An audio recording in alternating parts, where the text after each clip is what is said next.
हम कई बार इंटरनेट पे या टीवी पर बड़े-बड़े कबीलों के बारे में सुनते हैं।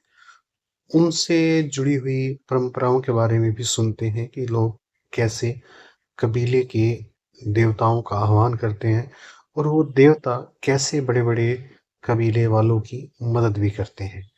भारत में हिमाचल में ये प्रथाएँ बहुत आम हैं। कुल का देवता होता है, गाँव का देवता होता है, शहर का देवता होता है और देवताओं की स्तुति भी की जाती है। ऐसे ही जल का भी एक देवता होता है। कई देशों में तो जंगलों के देवताओं की पूजा की जाती है। भगवान जो है जंगल के देवताओं को ही माना जाता है। कई ऐसे देश भी हैं।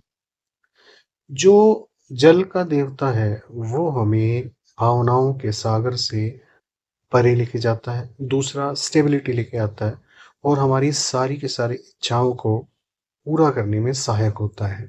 जल का देवता।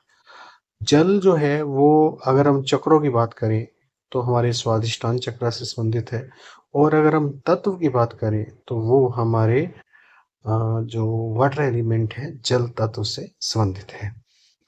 अब ये देवता जो है वो किस तरीके से आपकी मदद करेगा और कैसे आप जल देवता से कनेक्ट करोगे, उसके लिए एक प्रक्रिया होती है।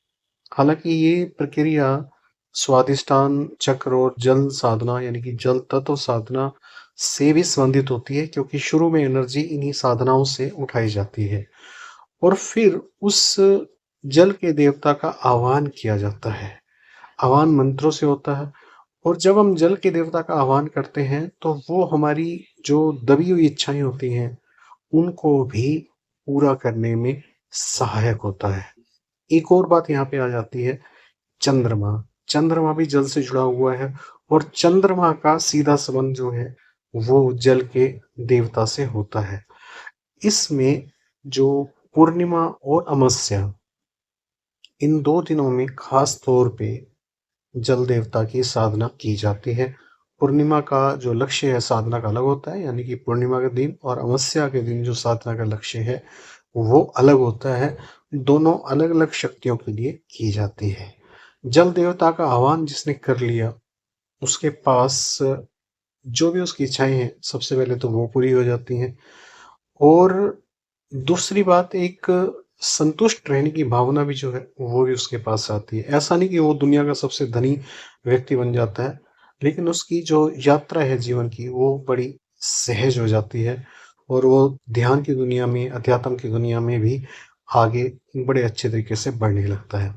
सबसे ज़रूरी बात है कि वो आपको जो चाहिए, वो आपको मिलने लगता है। जल देवता से जैसे ही आपका कनेक्शन होता है, वैसे आपको वो सब चीज़ें मिलने लगती है और भावनाओं में आप बहते नहीं।